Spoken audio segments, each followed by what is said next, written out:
Good morning, everyone. We're about to get started with this month's VMDO Virtual Networking Breakfast. I want to thank you all for joining us again. My name's Katie Stewart. I'm the General Manager at the Victorian Music Development Office.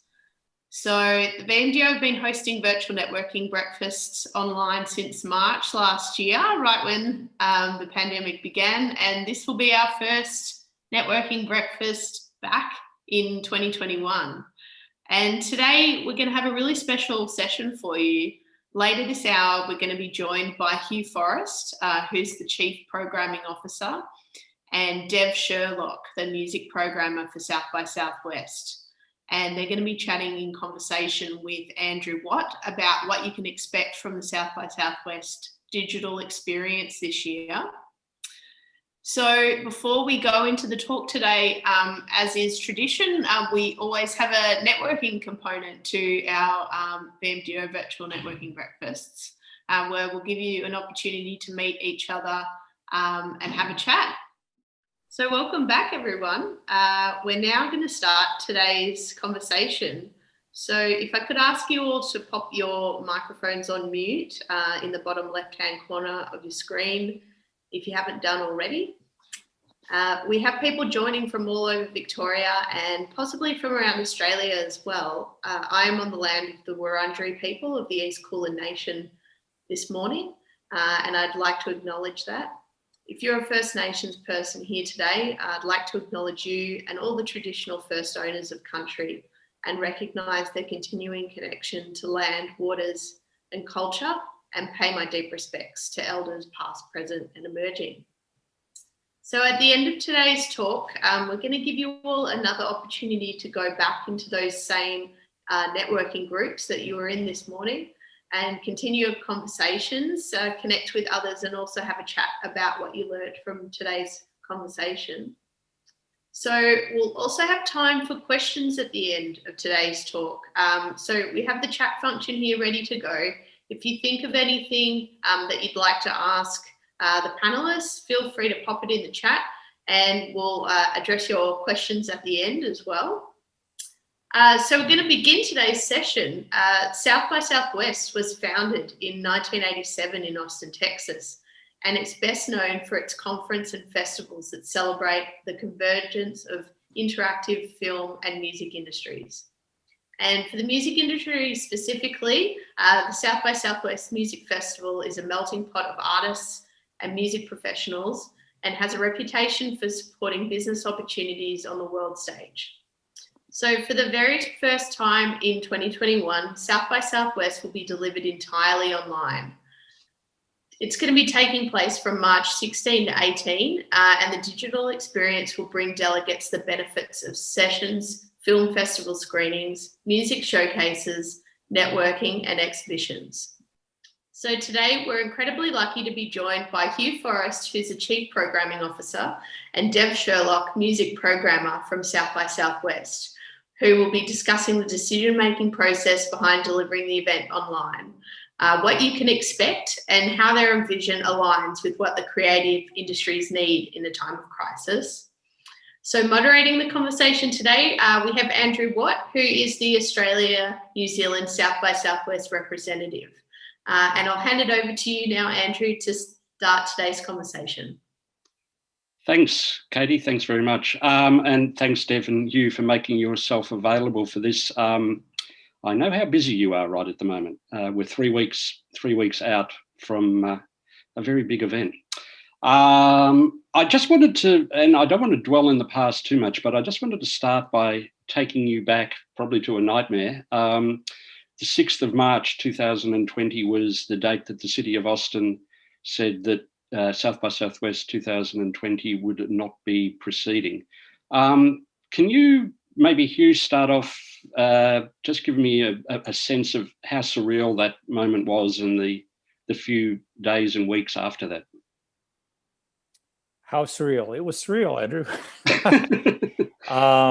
It was, I've been at South by Southwest for, way too long, 30 years or so. This was definitely one of the lowest points, most challenging points of my tenure at the event.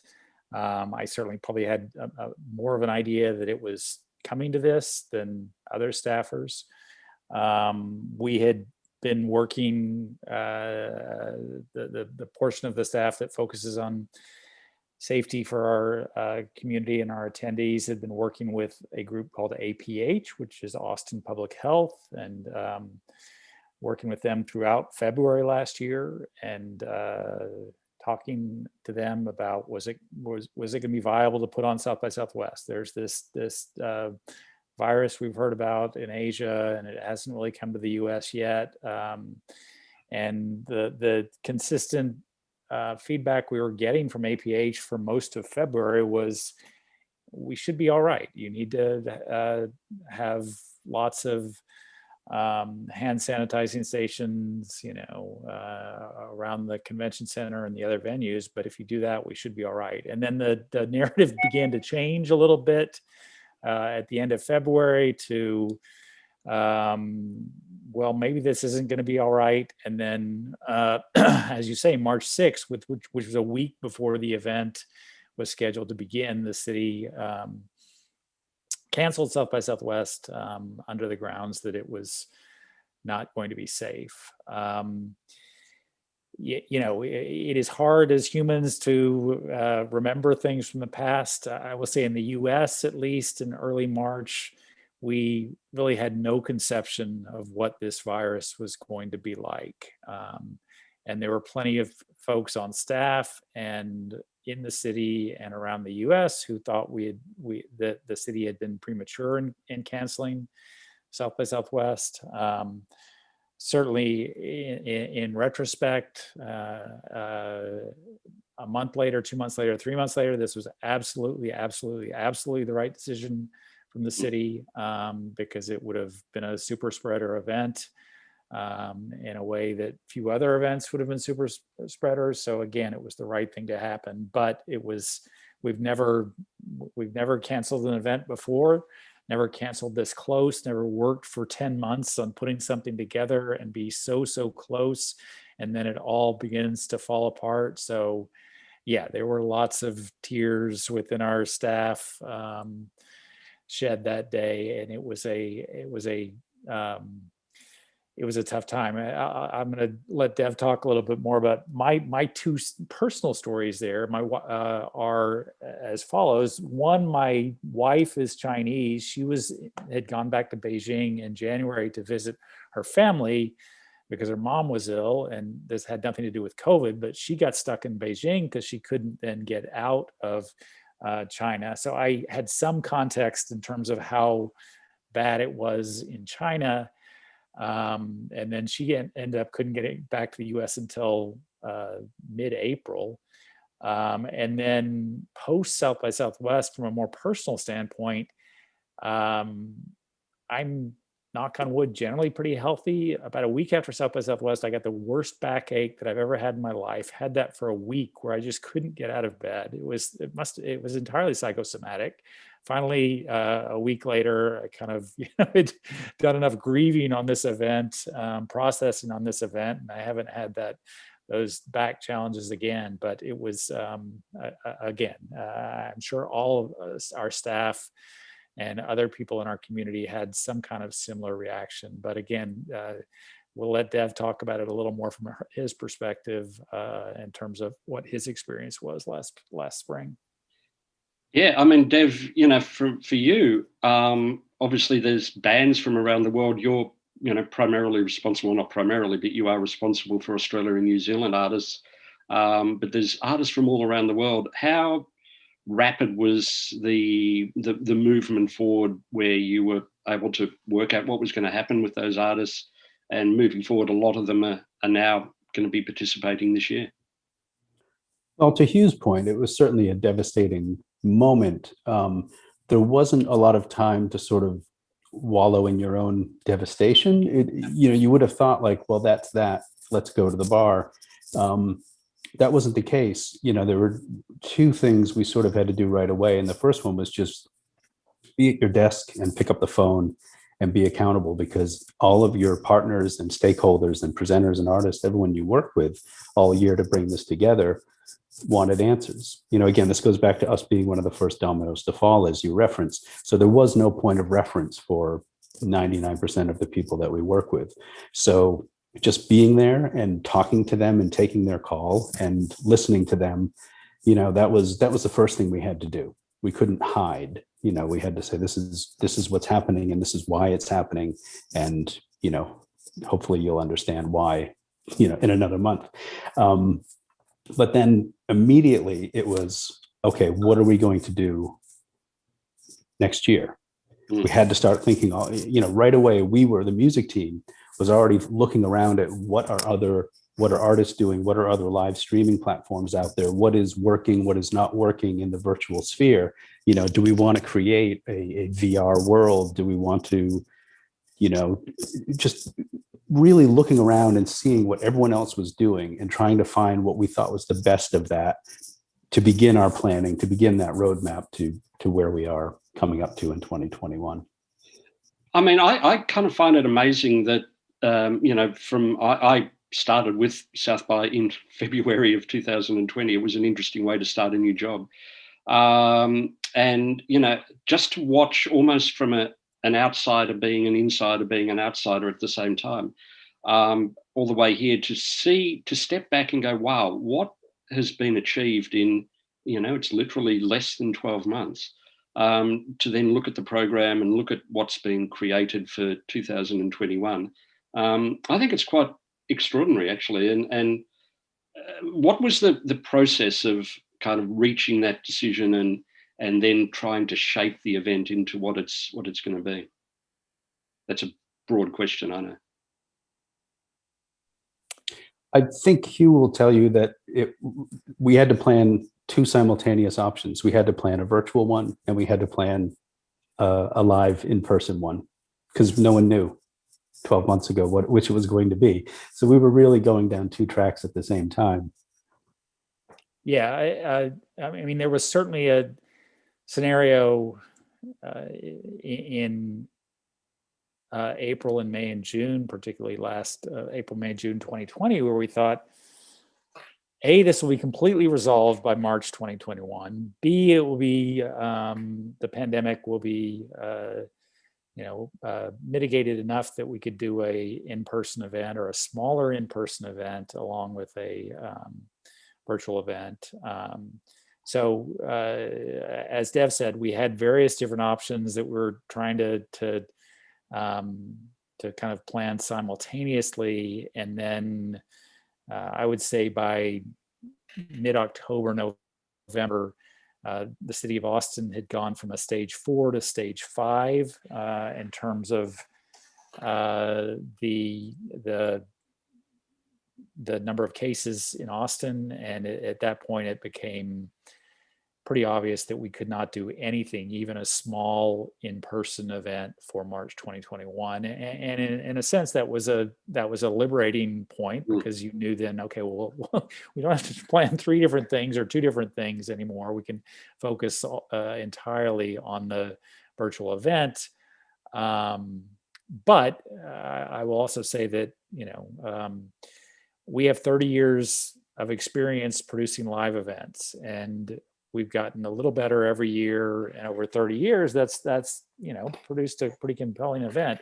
Doing something virtual is, we don't have as much experience. So it has been at times steep learning curve, at other times less steep.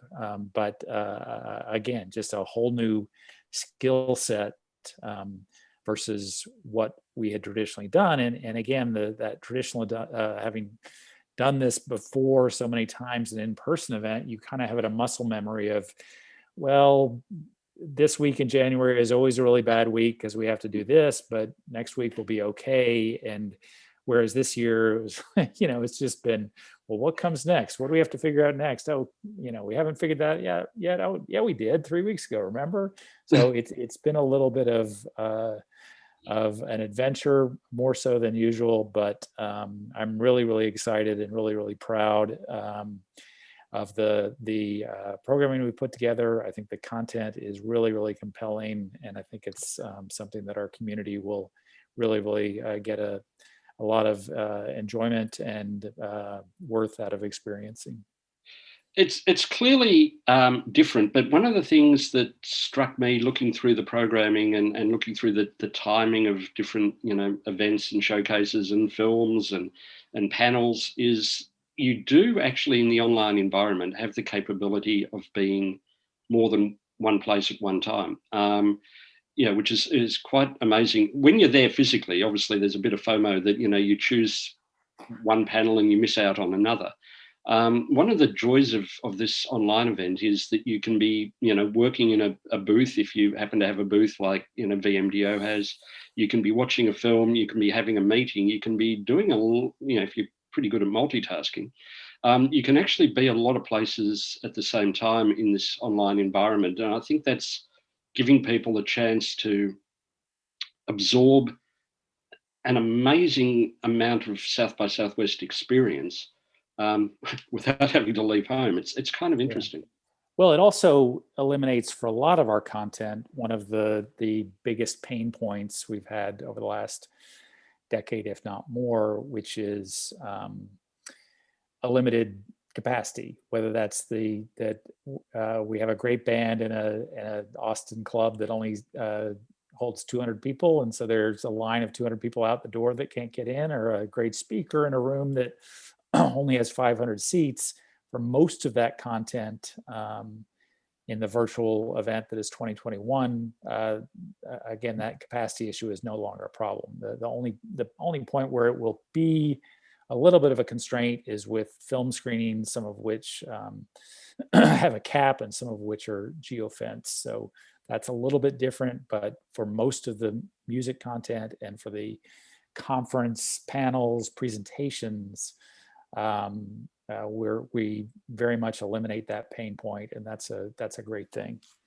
Yeah, which is also the other thing I've noted is that obviously every year the content is incredible and the keynotes are amazing, but this year, because people don't have to travel, I see like Richard Branson speaking, all sorts of people that normally to take 3 days out of their life to travel, to present, to travel home again. You kind of had a blank canvas of, hey, it's only going to be an hour out of your life sort of thing. And I think the quality of speakers is extraordinary. And after maybe if Hugh comments on that one, I'd like to also ask Dev, music's taken a slightly different approach. Instead of going for the big names, you've really embraced the grassroots. So it's kind of interesting, the two different approaches. Well, let me talk first on the conference end of things, Andrew, and then let Dev talk about much more exciting stuff, which is the Music Fest. You are correct that the fact of the virtual event has opened us up to speakers that we haven't been able to get before. As you mentioned, Richard Branson, who has been on our list for the last 10 years to try to get to South by Southwest, and the timing has never worked out. This year, he was able to participate from his island in the Caribbean, and he's on a great session about his efforts to eliminate the death penalty. He's heading up or lending his voice to a new charitable foundation that is dedicated to that. So it's a pretty fascinating conversation. I've been on I was on the conversation when it was recorded, as with most of our content pre-recorded. Another one that we have for 2021 is a gentleman from China, from Beijing, named Kai-Fu Li, who is probably the foremost AI expert in China. We've tried to get him to South by Southwest before, and again, from the travel perspective, it just didn't work. He was always interested, but the travel didn't work.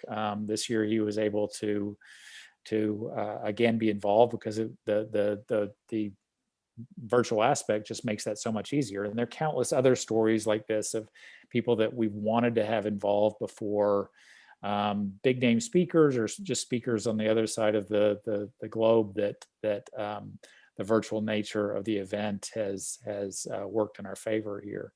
But again, that is from a conference perspective, i.e. panels and presentations. Again, as you mentioned, Dev can talk a little bit more about Music Fest and a slightly different tack, but nonetheless extremely compelling tack that they've approached this year's event with. Yeah, Dev? Sure. I mean, it's that opportunity. The first thing that I thought was, oh my gosh, we can get Kate Bush to this year, who does not fly. But we reeled it in, and we thought, the foundation of the music festival is music discovery. This is what we do. We curate the best new emerging artists and create a platform for them to be discovered globally. So rather than give the limited bandwidth that we have this year, which, in a traditional year, we invite around 2,000 bands. This year, it's, 200 to 300 bands, just to give you some perspective on how we had to tighten the programming for music. We decided not to give that limited bandwidth to an artist that doesn't need it. When it's happening here on the ground, it's terrific when, an artist like Drake might do a surprise appearance and the rumors are floating around and everyone's, wondering about something like that. But again, the foundation, the core of what we do is music discovery and emerging talent. So we decided to really just focus on that. And, for Australia and New Zealand, the outcome's amazing. When there's such a small, relatively speaking, a small number of showcasing acts. And I think we've got to give, as always, in Australia, we've got to give a shout out here to Millie and Glenn and Dom from Sounds Australia, who do just an extraordinary job year in, year out, and no difference this year. I think there's something like 25 Australian acts out of that 300 or so are Australian, and I think 10 from here in Victoria, which is a great outcome. Yeah, absolutely. Australia's been so strong the last few years, just in general. There's been so much talent, and Australia's actually sent quite a lot of talent as well. Like the arts funding there has been really strong, and something that, from the US, it's something we really admire. Arts funding is not as robust here as it is in some other countries. So it's terrific to see how much great talent that Australia is not only producing, but also willing to send over as an export product to showcase at South by. So we're psyched about that. Victoria is really strong this year. Sounds Australia is going to be doing 3 showcases with 6 artists per showcase. So they've got 18. And then we've got a couple more peppered around other places. Luke Howard, for example, is doing a Mercury KX, sort of a neoclassical showcase, for example. And, later or now we can talk about some of the other great artists from Victoria that will be there, but there are some good ones and we're excited. One thing I did want to sort of make people aware, I had a look at a PowerPoint this morning that James Major circulated, and the showcases are not, like your standard live stream of an artist with in their lounge room surrounded by a few fairy lights. As great as that is, one of the great things is that you've really encouraged the artists and their management and everyone to record their showcase somewhere that's really visually interesting or stimulating in some way. I mean, I know there's a Norwegian one that was recorded in a gondola, and the chats look like they're in a Aussie suburban barbecue from what I could see. And it's really cool that people have gone to a lot of effort to make their showcase jump off the screen. Yeah, that was a conscious thing. We sort of discouraged we saw a lot of artists right away doing the living room live stream. And I think that works for some artists. That's fine. And a lot, if you have a core fan base, they like the intimacy of an artist in their living room. When you're discovering new music, I think that's a little less compelling to have an artist sitting in their kitchen or their living room. So we did encourage performers and showcasers to go and sort of do more interesting things. We kind of discouraged green screen, for example. We didn't want overproduction. The beauty of a band showcasing in Austin is that they are just rammed into these tiny clubs all over town, and they might not have the greatest production in the world, the best lights and sound to work with, but so they've got to prove their chops in that setting. So we kind of wanted to keep that same vibe going of an artist just sort of, like you said, the chats are playing a keg party basically in their backyard. In fact, I think most of the Australian artists, we chose the backyard theme for that. But to your point, there's a lot of interesting stuff. We have artists in the rainforest in Brazil, and we have artists in a sort of a classic old club in Dublin and things like that. A Taoist Taoist temple in Taiwan and stuff. So it's going to be hopefully visually compelling, but not turned up to 11. It's not a BTS boy band pay-per-view concert. It's a real South by experience. And what would be wrong with that, Dev? Yeah, I was going to say. Well, I'm kind of disappointed that no. That's on the next channel, okay? Yes. One of the things, again, that jumps out at me here, and something even before I worked for South by, one of the things that I was always an evangelist for is that people, in the music industry used to go to South by because of the music event.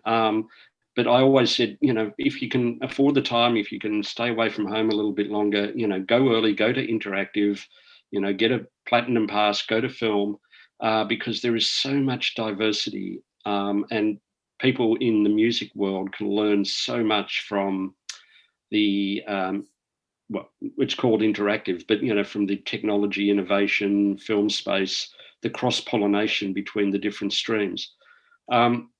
This year, you've got that opportunity. It's all kind of rolled into one, and you can literally be jumping from, a great panel about, the environment, and then be watching a film, and then, 5 minutes later be watching a band showcase and listening to the future of music panel.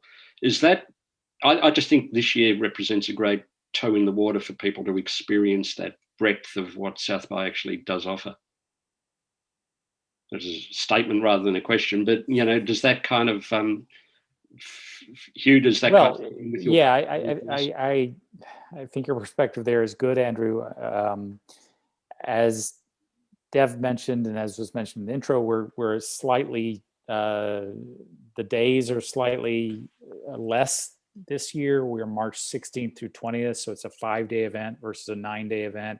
We have slightly less content all the way around, which may make it a little bit easier and less intimidating to view the whole schedule and kind of take a holistic approach.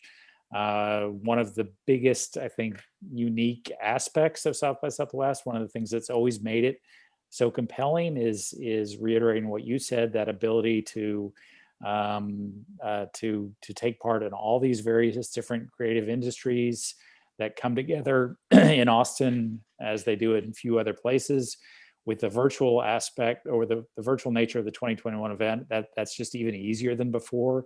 Again, you can go from a panel to a virtual showcase to a screening to some kind of networking function to the trade show, all in the space of an hour or two, and meet all kinds of very different people who can be in ways very compelling to you. So, certainly it's going to be a very different experience when we absorb all this content online as opposed to in person.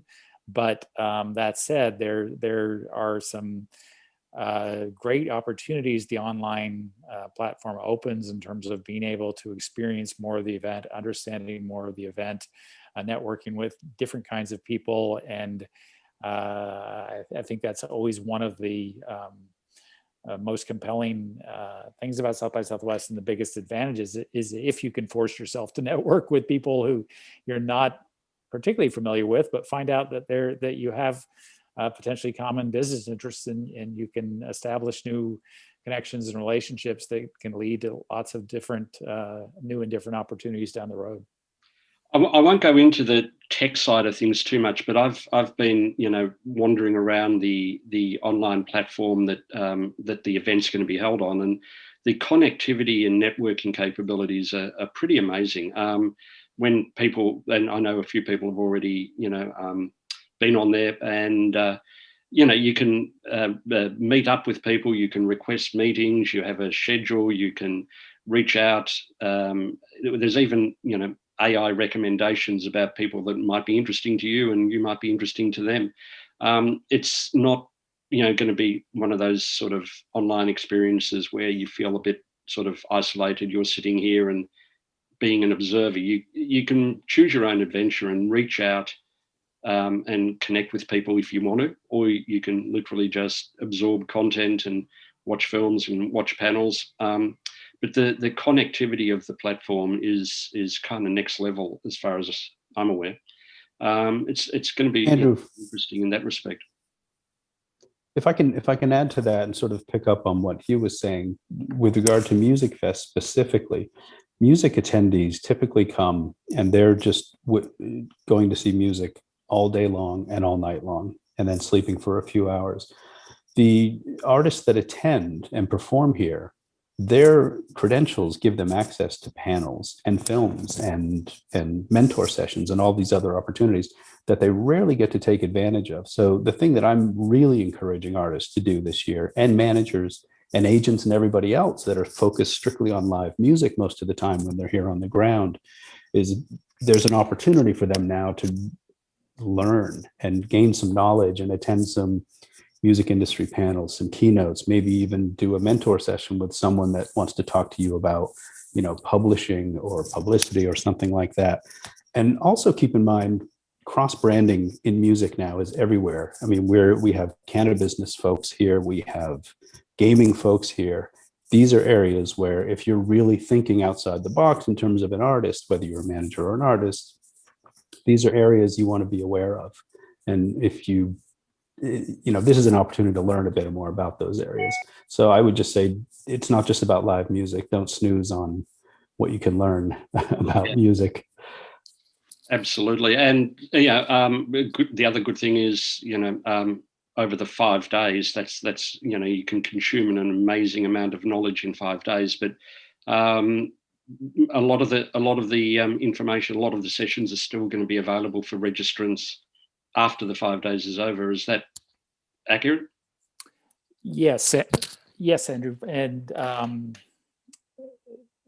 in many ways, that functionality will be different than what we've had in an in-person event. And will, for the conference content, somewhat reduce the FOMO experience. So if you miss a particular session on March 18th, when it's initially broadcast, you can go back March 19th for most of the sessions, or you can go back March 21st or 22nd. It'll be available, for at least a month for registrants on the platform. And that will allow folks to really dive in and absorb that content in a way that wasn't always possible for an in-person experience. The gift that keeps on giving. No, it is really amazing that it's kind of evergreen. Well, not evergreen, but it's content you can continue to absorb even after the event. Because we all recognise we've all got hopefully jobs and lives and things. We won't be there 24/7. Oh yes, you will be, Andrew. Come on. I will be, of course. But, not everyone can be. Some people are like Katie; they're really busy. But yeah, it'll be good to be able to catch up on some of that content later on. I don't know how much more time we've got, Katie. How are we travelling? Yeah, you're tracking really well. Got a bit more time. All right. One of the things I know that people are always going to ask about, particularly from music, is for this year, obviously the showcases are done, and hopefully, I hope most of them are recorded and ready to roll. For the event this year, obviously, it's very easy to get involved and jump online and register, and Katie's going to say something about that later on as well. But looking ahead to next year, Dev, what if you're an artist and you're thinking 2022 is sounding pretty exciting for me, what do I need to do between now and then to get on the South by radar? Sure. Well, it's the key thing that we look for is career trajectory. Are you moving in an upward direction? Traditionally, an indicator of something like that might be last year you were playing a 100 cap venue and this year you're playing a 200 cap venue. Obviously, that sort of statistic doesn't apply this year, but we look at everything. We look at your Spotify numbers, we look at your YouTube numbers, we look at what radio stations or in particular specific DJs might be playing you in some cases. We have friends who are agents and we ask them what they're looking at. We have friends who work in A&R and we ask them what they're looking at. We have friends that are local to each scene and we talk to them about what's happening in each scene.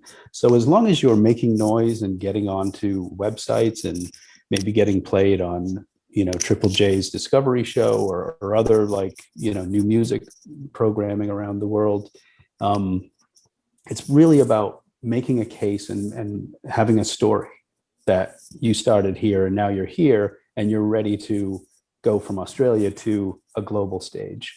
You're ready to come and find an American agent. You have American labels or global labels that are interested in signing you potentially. So it's really a whole combination of factors.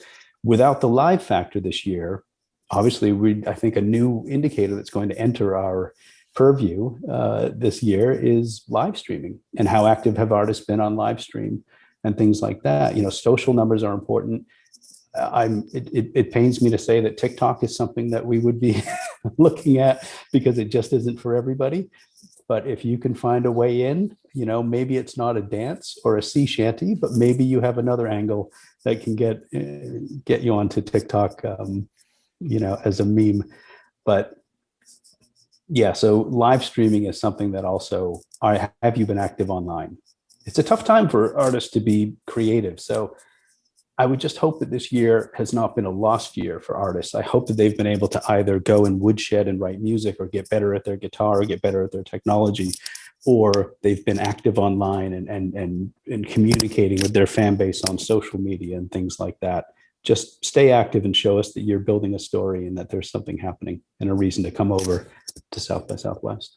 Yeah, one of the things thanks, that's really, really helpful information. One of the things that I kind of got a sense of by just looking through the programming and looking through what people are, the topics that they're talking about and everything, and I don't know whether this is subconscious, Hugh, or not, there does seem to be a positivity about a lot of the content, that people are looking forward, people are embracing new ways of doing things, whether it's, in the way we work or the environment or the, a political viewpoint, or whether it's music or, film or whatever. I do get a sense that there's a starting to be a sense of positivity coming through the speakers. Was that something that you tried to cultivate, or is that just what you found people wanted to talk about? I'm glad that you got that sense. That's great. I think that one of our roles always at South by Southwest is to inspire people with content, and that content being panels and presentations, bands, films. I think one of the most satisfying parts of the job for me is when someone tells me after, that they came to Austin for South by Southwest. It's one of their favorite times of the year because it gives them it recharges their creativity for the year, because they saw this speaker, or they again saw this band, they saw this film, and it just made them think in a different way. So is this focus on inspiring people different in 2021 within the conference approach? Probably not too much, but I do think that we were very conscious to try to showcase some ideas that are a lot of ideas that shows a path forward, that help us begin to bridge the divide that particularly we've seen in the US in the last few years. And again, if that comes across to users who are looking at the schedule, looking at the content, then great. That means we're doing something a little bit right here. Cool.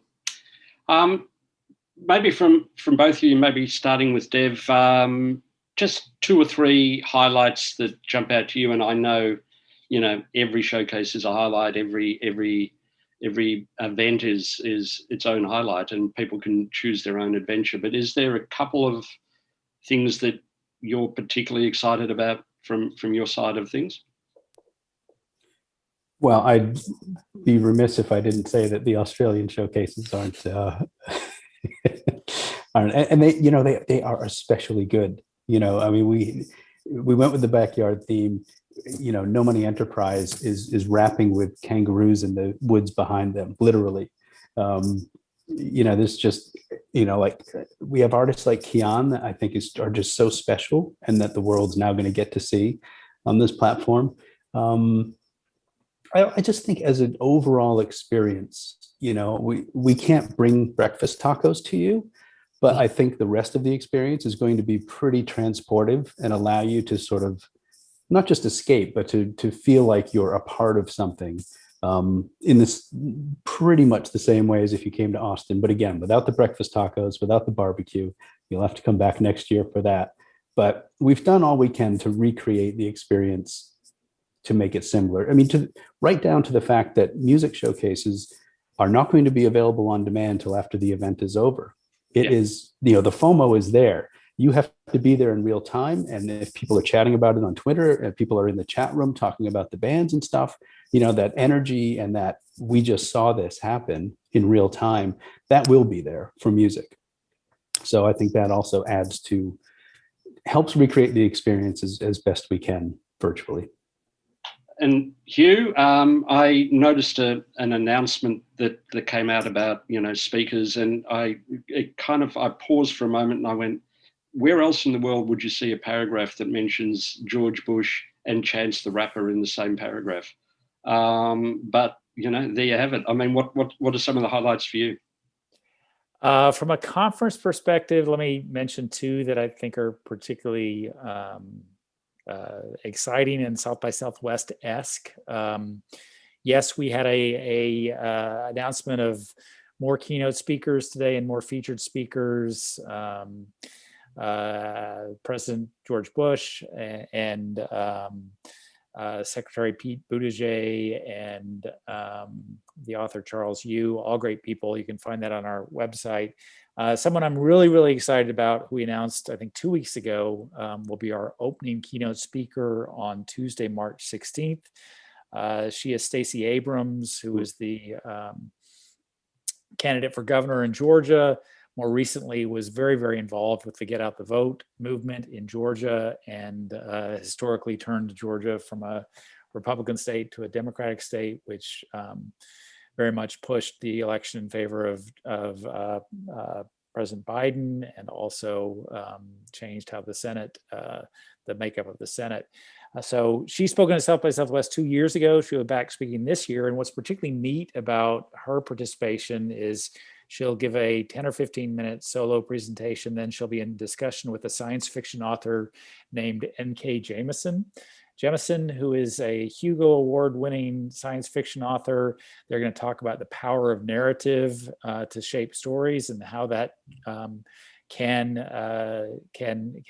be translated to politics or other mediums. Again, I think that's that kind of pairing is just quintessential to South by Southwest, where someone who's involved in the political realm talking with a author. The other one that I'm really, really excited about, and perhaps resonates even more with this audience, is that we've got the band The Chainsmokers, who recently opened a VC fund called Mantis.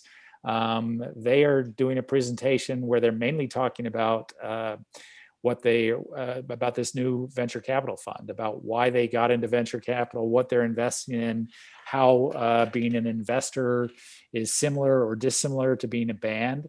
And again, I think this is just really, really neat, and really showcases that kind of convergence of different industries, different ideas that happens at South by Southwest. With the context mean that as different as these industries are, as different as these ideas are, the bottom line and the connective tissue is creativity. And that's always the currency at South by Southwest. We like to showcase people who are massively creative from Austin, Texas, from Australia, and from around the world. And that's what makes March in Austin magic. Just as a very final thing before we throw back to Katie, looking ahead, I mean, we're still 3 weeks out from South by Southwest 2021. But looking ahead to 2022, I know we all live in a very unpredictable world. But how do you see the event shaping in 2022? Asterisk may change. Asterisk may change, yes. The hope is that in March 2022, a year from now, with the vaccine, with more time in a vaccine rollout, with a more deliberate approach on this, with more education on the dangers of the virus, that more of the pandemic will be significantly under control by fourth quarter 2021, and people will be more comfortable going to events again in first quarter 2022. So we hope that March 2022 will be a hybrid event. We'll have some in-person activities like we've always had, and we will also have a robust virtual portion of the event, similar to what we're doing this year. So that will give attendees or potential attendees lots of different options in terms of experiencing the event. If they have the time and the financial resources to travel to Austin to join in the fun, we will love to see them in Austin next spring. If don't quite have that time and not ready to make that level of investment, you'll be able to again, have a virtual pass to the event at a cheaper rate and experience it in a way that people will experience it in 3 weeks. So again, hopefully, with again that asterisk by this, we will be able to offer the best of both worlds next spring, March 2022 for South by Southwest. Yeah, it's kind of interesting, out of adversity, opportunity does obviously always arise, and the best of both worlds is now actually a legitimate prospect. So there you go. Katie, did you want to jump back in at this point, or? Yeah, sure. So yeah, thank you so much, Dev and Hugh, for taking the time to chat with us this morning. I've got a question here, actually from Carolyn Logan. I'm glad you mentioned Kian before as one to keep an eye on, Dev, because that's one of Caroline's artists. And she's asked what platforms the showcases will be screened on, for those who need to get that cleared with record labels, and also when will the showcase times be available? The platform is sort of a proprietary platform. We're using a bunch of different technologies. Hugh can probably speak to this a little bit better, but it's something we've sort of stitched together and white labeled and made it very much a South by platform. In terms of times, I think the schedule goes live March 1st. So everyone will know then. I mean, I can tell you now that Sounds Australia, for example, on which Kian's performing, is going to be live Wednesday, Thursday, Friday night at 9 p.m. Central Time each night here in Austin. And I think that's around noon, your time. Is that right? Ish. So and there will be the live version, and then we're sort of doing a flip in the second 12 hours where we rebroadcast everything for the Eastern time zone, so you can watch it at noon your time, or you can stay up and watch it at midnight. Oh, fantastic. And Lily from Sounds Australia has just posted some information in the chat about those Sounds Australia showcases, so keep an eye out for those, everyone. There's one thing I can reveal to you all now as well, and the Victoria Music Development Office partnered with Creative Victoria to deliver a virtual delegation into South by Southwest. As part of that, we're going to have a booth in the Creative Industries exhibition that's going to be titled Melbourne Music Hub, and that will be a place to come and connect with Victorian music businesses. And we're also going to have an official event as part of our delegation. But for the music industry, for those attending today who are wondering how they can get involved in South by Southwest, VMDO are going to be funding a number of delegate badges for music industry professionals. So we're going to be funding 20 places. We are putting that out to applicants who are established in the music industry with minimum of 3 years experience. And it's an opportunity that's best suited to music industry professionals and businesses that are export ready and are clear on what they want to achieve by attending South by Southwest. So I'm going to pop a link in the chat now with some more information about that opportunity. And that's open for the next week. It's just a brief form to fill out, and we'll be selecting 20 music industry professionals or businesses to attend as part of our delegation. Okay, I think that just about wraps up today's talk. So can I just throw one other thing in, Katie? I just want to personally thank you, publicly, because for me, getting involved with South by has been, fantastic and a great opportunity for me. But the support of people like yourself, VMDO, Sounds Australia, of course, are just awesome, as we all know. It's really made my job a whole lot easier, knowing that, there is people like yourself who are being creative and actually not just getting behind the event, but recognising how your community can be involved. And I think what you're doing with, actually funding places is just a really great thing. So thank you. Thanks, Andrew. That's really kind. I mean, we're lucky to have this level of support from Victorian government to be able to put on programs such as this South by Southwest virtual delegation. So yeah, as Dev mentioned briefly before, we are very fortunate to get the level of arts funding support that we do in our state. So thank you so much, everyone, for joining us this morning. We're going to open up those breakout rooms again and give you an opportunity to jump back in and reconnect with your peers. So keep an eye out for that invitation on your screen, and we'll say farewell to Andrew, Dev, and Hugh from South by Southwest for joining us this morning and sharing so much interesting intel about the conference, and can't wait to get into it in just a couple of weeks' time. Thanks so much for hosting us, Katie. It's been a real pleasure to be here and to share some of our story with your group. South by Southwest, let me just say that South by Southwest can be sometimes confusing and overwhelming. If you have questions, whether they be Music Fest or conference, feel free to reach out to me, Hugh at SXSW.com, and I'll send them all to Dev to answer. But we will try to answer your questions, Dev or Andrew to answer. The more we can communicate with our community, the stronger we are, and want to hear from you all, and want to see you online in 3 weeks and see you in Austin in March 2022. Thank you. Okay. See you all at the next networking breakfast. Thanks for joining us.